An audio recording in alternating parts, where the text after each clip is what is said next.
And yet at 120 years of age, Moses had not abated in any strength. His eyesight was perfect. He wasn't sick or enfeebled. And yet he was not allowed into the promised land. What did he do? He went out in the wilderness and he said, Lord, I'm coming home, and left this body. And it says the devil contended with Michael over that body. Why? Because it wouldn't decay. Let me show you this. It wouldn't decay. The natural process of death, decay, and corruption was so abated, so slowed down to whatever the nth degree, that that body probably would have existed. Well, look at Adam. 1,000 years.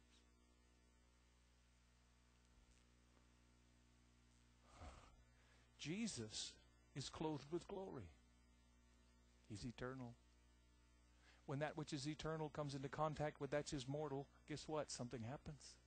You don't erase eternity or that eternal light or that eternal glory. No, it does something to your mortal body that quickens it.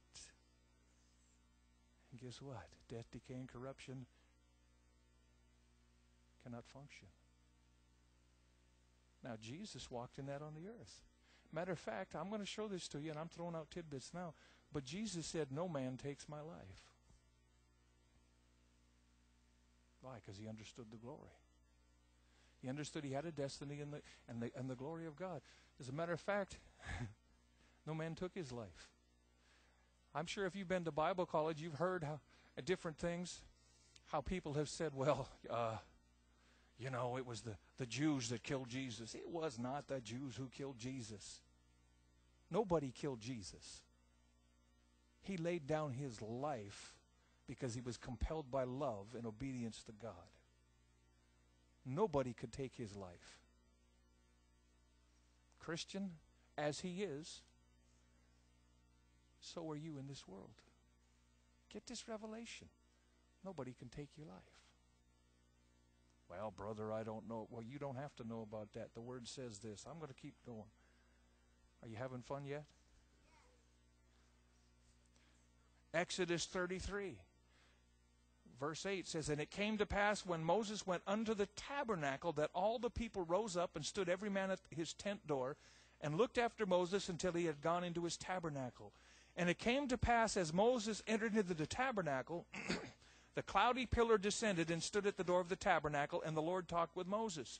And all the people saw the cloudy pillar stand at the tabernacle door. So get this. Moses knew God face to face. The glory is the atmosphere of heaven. When the atmosphere of heaven comes, the King of heaven is there also. And so anytime that glory came, he began to talk with God face to face. I'm going to show you in the New Testament where that happened. Matter of fact, I'm even going to mess you up better. When the glory touches or comes into contact with anything that is not immortal, it reverses the natural law of death and decay. Anything. Let me ask you, any created thing. What in this world has not been created?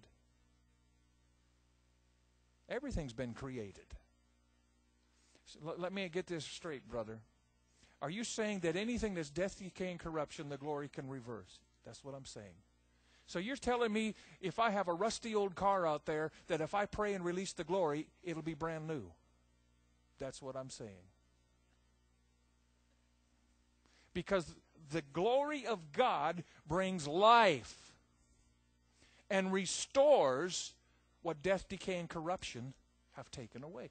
What do you think happens when you pray for somebody who's sick and they're healed? You have released that glory, and death, decay, and corruption are released. They're gone. It's eradicated. What do you think it is when you raise the dead? Death, decay, and corruption are eradicated. See, we have so finitely limited God with our reason. Well, brother, it doesn't mean inanimate object. It means anything that's created. How about mildew? How about mold? How about foul-smelling odors? Yes. Because not only is the glory the atmosphere of heaven and the throne of heaven, it's the fragrance of heaven. We talked about ionizers that destroy odors. Let me tell you about the ionizer of heaven. Release the glory, and odors leave. Does it work? Oh, yes, it does, Richmond. I've done this. I'll fit this in.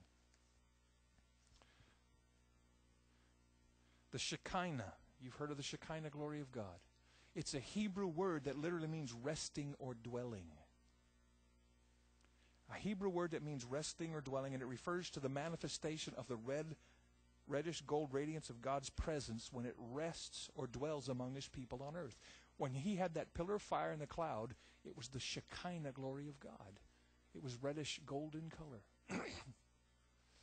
It comes from the root shaken, which means intimacy or neighbor. Listen.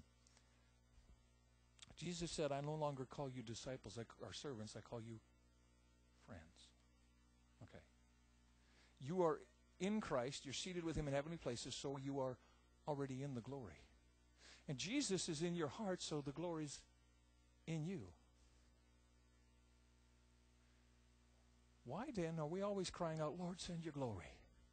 Lord, send your glory. Isaiah chapter 6 says the whole earth is filled with His glory. And we're saying, Lord, just give us a touch of the glory. You got more glory in you than you can imagine. It can create universes. How do I utilize what's in me then?